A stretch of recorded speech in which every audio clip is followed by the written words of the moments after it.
Yesterday, Dr. Mali had talked about how if the seats in the cinema hall are already taken by the bad bacteria, then the good bacteria doesn't have place. His cinema, of course, was the garbage dump. And you today spoke about how we have to go in superluminal speed and quickly do good actions so that there's no space or scope for bad actions. Thank you for that wonderful directive. It really is inspiring. And parigya as a word and as a concept to incorporate into life is certainly the action-filled path ahead. Well, moving ahead, I'd like to invite Dr. Richard Fynes from UK. He is a principal lecturer of art, design and humanities from the School of Design, De Montfort University, Leicester.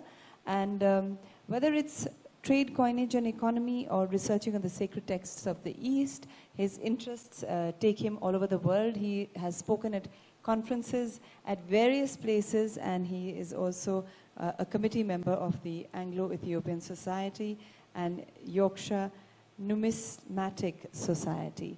So ladies and gentlemen, I hand over to Dr. Fynes. Good morning. It's a difficult, perhaps a difficult task to follow the Holy Muni, but I do hope my humble offering here will be acceptable to you. It's a great honour to be asked to speak at this auspicious occasion. I don't stand here as an expert on Jainism or really on anything else. I come here to learn and to increase my own understanding. And if by increasing my own understanding I can in some way help other people, then so much the better. My knowledge of the lived experience of Jainism is by no means profound. My background is that of a textual scholar. I like ancient languages. I don't particularly like speaking modern languages. I like Latin, Greek. I like to read Sanskrit. I have translated into English Hemachandra's Parashista Parvan as the lives of the Jain elders. I've translated Jinaratna's Lilavati and more recently with my colleague Imre Banga, I produced a translation of the songs of Ananga. What I found is that the study of Jain texts, even the most ancient of them, perhaps particularly the most ancient of them, is of direct relevance to life today. And I think this is a very important point. We can learn from the ancient Jain texts how we might lead our lives in a way which will help others, help the world become a less violent place. What I want to focus on today is how Jain texts can have a positive impact on our understanding of the self, and how a correct understanding of the nature of the self can have a positive impact on the way in which we interact with others.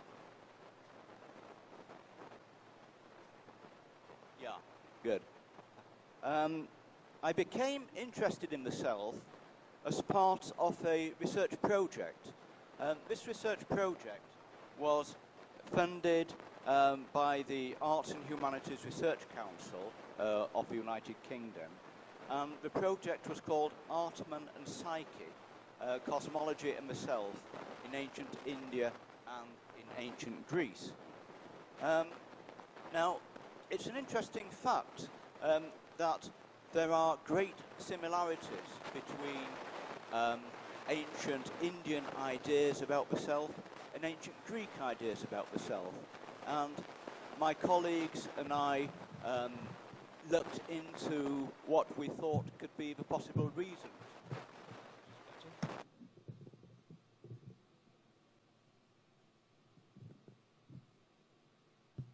Okay, hello, is this better? Oh, thank you, good. It feels better to me. So, what I found is that there are great similarities between ancient Indian ideas about the self and ancient Greek ideas about the self. And my colleagues and I looked into what we thought could be the possible reasons. Okay, hello, is this better? Oh, thank you, good. It feels better to me. So, as I said, I became interested in myself as part of the Art and Humanities Research Council funded project, and we noted lots of similarities between Indian and ancient Greek ideas about the self. Now, the modern ideas about the self are very different from ancient ideas about the self. In a lot of modern Western thought, the self is seen as something that is constructed, something that we can create for ourselves, something that we do create for ourselves. It's rather like the self in Buddhism. There is no actual core or essence to it. Now, in modern thought, there's no particular agreement about how the self is constructed. There's a couple of books. James Holstein and J. Gubram wrote a book called The Self We Live By, Narrative Identity in the Postmodern World. And according to these authors, the self is produced by social processes. In other words, we interact with other people, we meet people, we get involved in situations, and we tell stories to ourselves about these situations. We produce narratives, and these narratives we produce are the self. So in other words, the self is something we produce ourselves. There's no essential core. It's produced by stories. A more recent view, there's a book by Richard Sorabji called The Self, Ancient and Modern Insights about Individuality, Life and Death. And he talks about the self in terms of ownership. A person owns his or her own psychological states and actions. A person is not just a stream of experience, but a self is an owner of actions. So for Sorabji, the self is defined in terms of possessions. One possesses emotions, one cultivates emotions, and this is what the person actually is. So if there were no things to be possessed, then presumably there would be no self. Now, as I'm sure you're all aware, the Jain idea about the self is precisely the reverse of Sorabji's. For Jain thought, regarding emotions as a possession is an obstacle to knowledge of the self and to enlightenment. And according to Jain thought, violent conduct arises out of a result of possession. And in the early Jain texts, possession and violent conduct are the two worst sins. So possessions are not only external, but internal. I'm sure most of you are familiar with the work of P.S. Jaini, who wrote a book called The Jain Path of Purification. He puts it that there are mental states that result from seeing the self in externals dominated by the consciousness, which is only the result of its karma. Thinking in terms of, I have done this, I am doing this now, I will do this.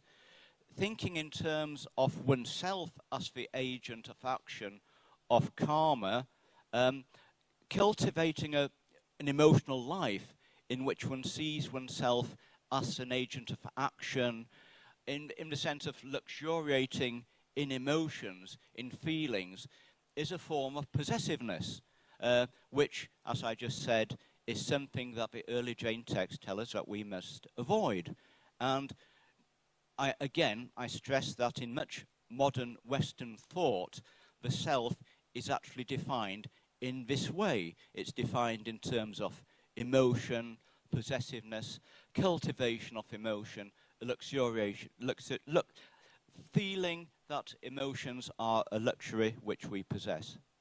So, in Jainism, the self is not constructed.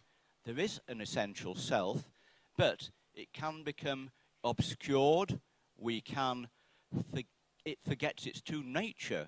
It can be obscured by violence and by wrong conduct.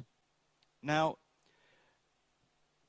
the self, in its true essence in Jainism, is pure, and its true essence can be found by asceticism.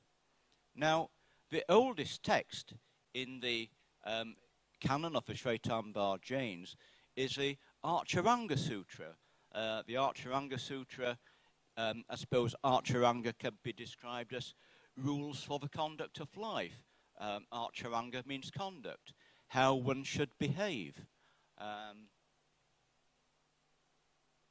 Sorry? Yeah, the Archaranga Sutra. What is taught in the Archaranga Sutra, it's in Prakrit, but this is an English translation. What is taught in the Archaranga Sutra is right knowledge about the world, and the self is defined by right knowledge about the world and by the person's response to it.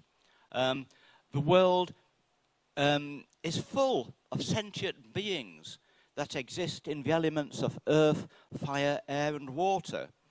And the world is full of pain. The pain is caused by ignorance, ignorance of the true nature of reality.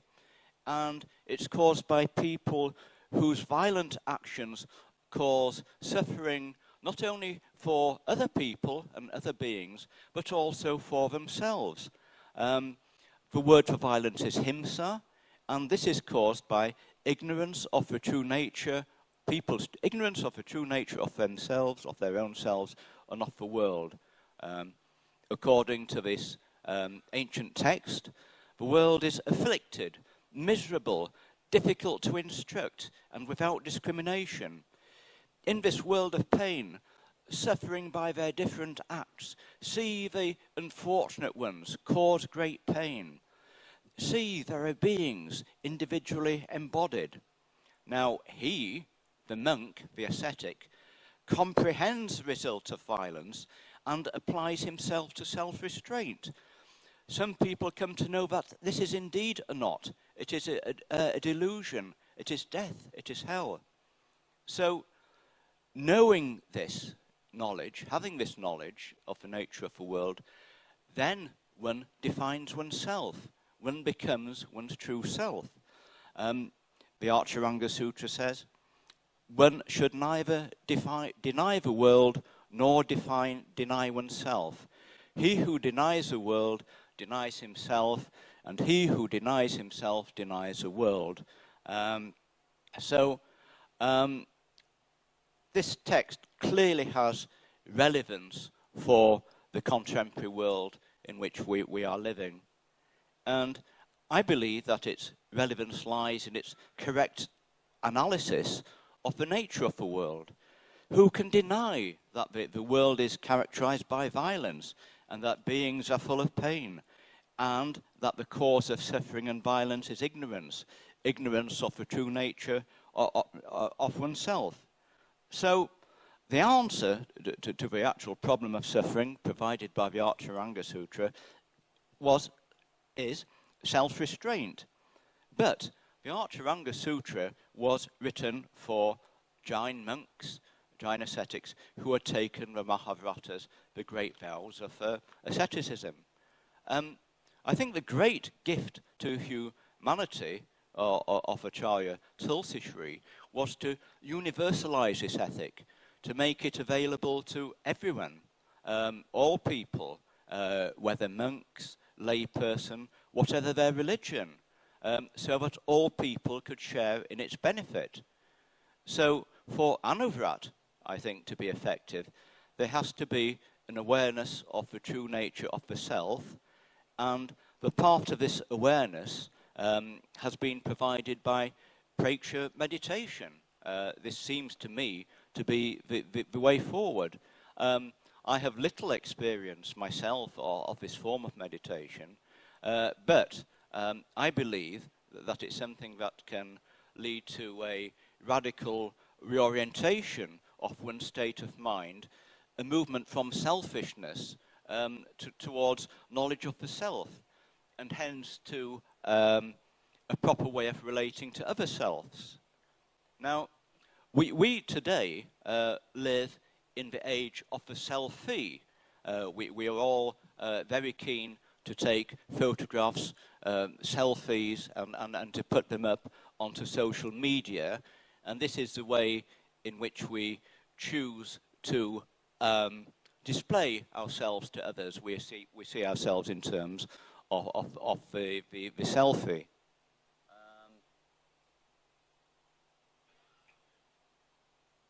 Here is a selfie. You're probably familiar with Ice Bucket Challenge, in which well-meaning people, kind people, are filmed or photographed pouring buckets of water over themselves in order to help charity. They display these photographs, they display themselves in a selfie on social media.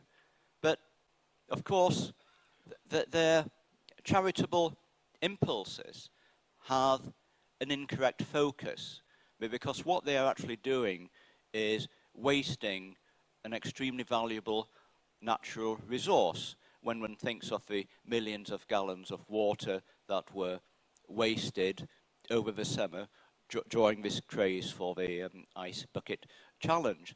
So really, this is a form, we were living in a world where many people are going thirsty and where there's insufficient water for people to irrigate their crops.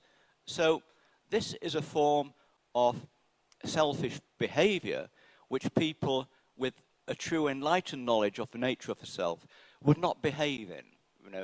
They would get their, they would have a charitable impulse, but they would try to give it a proper meaning, a proper form, perhaps by donating the money, perhaps engaging in some form of social work, and then posting a photograph of themselves on Facebook, and thus stimulating other people to behave in the same way. So I conclude with the selfie, and I also conclude here because I think the most valuable resource in a fairly short conference such as this is time for speakers. I will not take more than my allotted time. I shall now retire and sit so that we can engage in the question and answer session.